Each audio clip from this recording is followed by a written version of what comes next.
오늘의 큐티 말씀은 여호수아 23장 1절부터 16절입니다. 제목 여호수아의 마지막 인사, 고별 설교. 먼저 앞뒤 문맥을 살펴보겠습니다. 가나안 땅 정복과 땅 분배가 끝나자 임무를 완수한 요단 동편 지파들은 이미 정착해 있는 자기 지파로 돌아가다가 가나안 땅의 요단강에서 가까운 그릴롯에 보기에 제법 큰 제단을 쌓습니다. 이 당시 회막 하나님의 성소는 실로에 있었는데 또 다른 제단을 쌓아 가나안 땅에 정착한 지파들에게 오해를 샀습니다.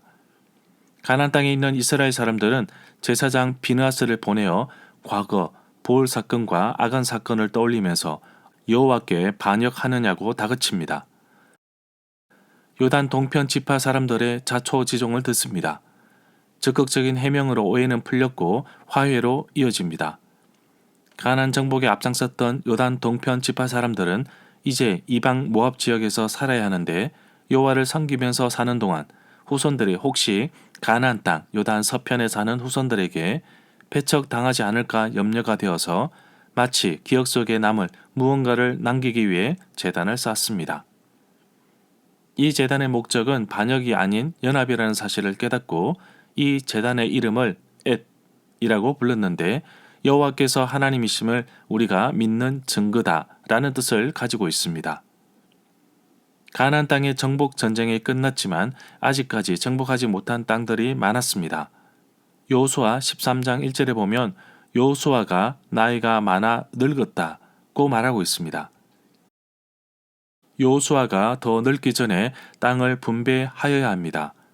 제비를 뽑아 땅을 분배하고 꿈물대던 지파에게도 땅을 정탐하여 지도에 그려오게 하여서라도 땅을 분배해야 했습니다. 나이가 들어 죽을 날이 이미 가까이 온 여호수아는 결국 모든 지파의 땅을 분배하였고 자기 자신도 딥낫 세라를 기업으로 받았습니다. 20장의 도피성, 21장의 레위 사람들을 위한 성읍도 분배하였습니다. 모세는 가나안 땅에 들어가지 못했습니다. 비록 요단 동편에 아모리 두 왕을 정복하였지만 나머지 가나안 땅 정복을 앞두고 고별 설교로 하였듯이 여호수아도 이제 정복한 가나안 땅을 바라보면서 고별 설교를 합니다. 죽을 때가 된 여호수아는 이스라엘 백성들에게 강력하게 경고합니다. 가나안 사람들과 어울리지 말라고 하였습니다. 가나안의 우상을 조심하고 좌로나 우로나 치우치지 말고 모세의 율법책에 써 있는 대로 순종하라고 말합니다. 가나안 우상에 현혹되지 말고 오직 하나님만 섬길 것을 당부합니다. 문단을 나눠보겠습니다. 1절부터 13절은 가나안의 우상을 조심하라. 14절부터 16절은 하나님은 약속을 반드시 지키십니다.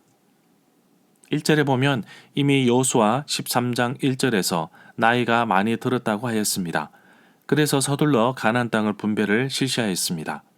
여호와께서 이스라엘 사람들에게 안식을 주셨는데 여호수아가 여호와께서 모세에게 말씀하신 대로 그 온 땅을 점령하여 이스라엘 지파의 구분을 따라 기업으로 주었습니다. 그래서 그 땅의 전쟁이 그쳤습니다. 2절에 보면 여호수아의 고별사는 유언의 성격을 띠고 있습니다. 마치 신명기 32장에 나오는 모세의 고별사와 사무엘상 12장에 나오는 사무엘의 고별사와 비슷하게 느껴집니다. 여호수아의 고별사는 온 이스라엘을 대상으로 하고 있습니다. 대상은 온 이스라엘의 장로, 지도자, 재판관, 관리자들입니다. 군사를 지휘하는 지휘관들도 포함되어 있습니다. 4절에 보면 여호수아가 나이가 많이 들어 땅을 분배하고 아직도 남아있는 지역이 있었습니다. 그 경계와 이름을 여호수아 13장 2절부터 7절에서 기록하고 있습니다. 5절에 보면 하나님 여호와께서 친히 이스라엘 백성들을 위하여 그 땅에 사는 사람들을 쫓아내실 것인데 그 땅에 들어가게 될 것이라고 약속하셨다고 여호수아는 말합니다. 6절에 보면 그래서 여호수아는 백성들에게 힘을 내어 모세의 율법책에 써있는 모든 것을 아주 담대하게 복종하고 지키라고 당부합니다. 7절에 보면 이스라엘 백성들 가운데 아직 이스라엘 사람이 아닌 다른 민족들이 함께 살고 있다고 말합니다. 여호수아는 그들과 사귀지도 말고 친구도 되지 말며 그들의 신을 섬기며 그 신들의 이름으로 맹세하지 말라고 당부합니다. 8절에 보면 모세를 통하여 주신 명령과 율법을 반드시 행하기를 바라고 계십니다. 마음을 다하고 성품을 다하여 여호와를 섬기기를 바라고 계십니다. 9절에 보면 계속되는 여호수아의 고별 설교를 들어보면 여호와 하나님께서 이스라엘 백성을 아주 크고 강한 어떤 나라도 이스라엘을 이길 수 없다고 말합니다. 11절에 보면 여호수아는 이스라엘 백성들에게 스스로 조심하고 온몸을 다하고 마음을 다하여 하나님 여호와를 사랑해야 한다고 당부하고 있습니다.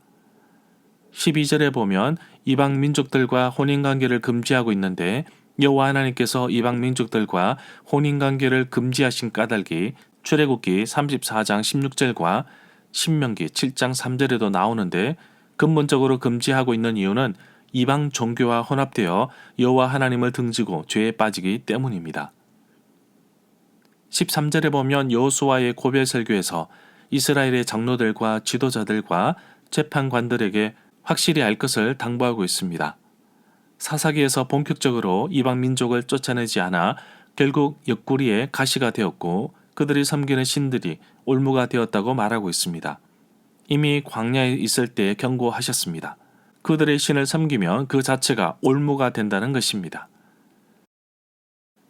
14절에 보면 마치 다윗이 솔로몬에게 유언하는 모습처럼 보입니다. 죽음이라는 것에 여호수아도 예외는 아니었습니다. 여호수아 21장 45절에 보면 여호와께서 이스라엘 족속에게 말씀하신 선한 말씀이 하나도 남음이 없이 다 응하였다고 말씀하고 있습니다. 여호와께서 말씀하신 것을 백성들이 지키지 않고 그 약속을 어기고 깨뜨린다면 하나님께서 벌을 내리시고 위협하신 일들이 몰려올 것입니다. 15절에 보면 하나님 여호와께서 약속하신 모든 좋은 일이 이스라엘 백성들에게 그대로 다 이루어졌지만 그 반대로 여호와께서는 이스라엘 백성들에게 해롭고 불길한 일들도 일어나게 하실 수 있다는 것을 명심하라고 합니다. 레위기에서 충분히 경고하였습니다. 여호와의 말씀을 청종하지 아니하고 이 모든 명령을 준행하지 않고 여호와의 규례를 멸시하며 그 계명을 준행하지 않는다면 놀라운 재앙도 내리고 폐병과 열병으로 눈이 멀게 할 것이며 생명이 쇠약해지도록 만들 것입니다. 농사 짓는 것도 헛되게 만들 것이며 원수들에게 패배하여 쫓겨다니며 심지어 적들이 침략하여 다스림을 받을 것이라고 강력하게 경고하고 있습니다. 이러한 내용은 레위기 26장 14절부터 16절에도 나옵니다. 16절에 보면 만약에 하나님 여호와께서 지키라고 하신 약속을 지키지 않으면 그런 일이 일어날 것입니다. 또 여러분이 다른 신을 섬기고 다른 신에게 예배하면 여호와의 진노가 여러분에게 큰 화가 되어 내릴 것이고 그렇게 되면 여러분은 여호와께서 주신 이 좋은 땅에서 멸망하게 될 것입니다. 절마다 상세한 설명과 구절 해석, 핵심 내용과 중심 줄거리는 네이버 블로그에 올려져 있습니다. 내게 주시는 교훈입니다. 여호와 하나님께서 이스라엘 백성을 위해 친히 싸우신 것처럼 내가 겪고 있는 영적인 싸움에서도 친히 싸워주십니다. 사방에서 우겨 쌓여도 날마다 나를 넘어뜨리고 낙심하게 만들어도 잊지 말아야 할 것은 하나님께서는 계속해서 나를 돕고 계시다는 것입니다. 하나님께서 나를 향한 축복의 계획대로 이끄십니다. 그러기 위해서 오늘 여호수아가 유언처럼 남긴 말처럼 이방신들을 멀리하고 그들의 문화를 따르면 안 됩니다. 이스라엘 백성들에게 흔히 나타나는 혼합주의가 오늘날 그리스도인들에게도 하나님과 물질을 겸하여 섬기는 모습을 볼 수 있습니다. 돈이 있고 부족하지 않고 불편하지 않는데 굳이 헌신해야 하며 선교해야 하는지 묻는 사람도 있습니다. 내 안에 파고드는 우상의 모습들, 하나님께서 싫어하는 것들, 마치 내 삶의 주인인 것처럼 자리 잡고 있는 것들을 다 버려야 내가 살아날 수 있고 또 건강하게 신앙의 삶을 살 수 있습니다. 내 삶에서 습관처럼 보이는 죄악의 뿌리를 잘라 버립시다. 작은 죄라도 가지고 있으면 자라서 결국 나를 파멸의 길로 이끕니다. 죄악의 고리를 끊어버리게 하옵소서. 영적인 결단에 힘을 주시고 다시는 악인의 길에 들어서지 않고 오직 하나님만 바라보며 살아가는 하루가 되기를 간절히 소망합니다.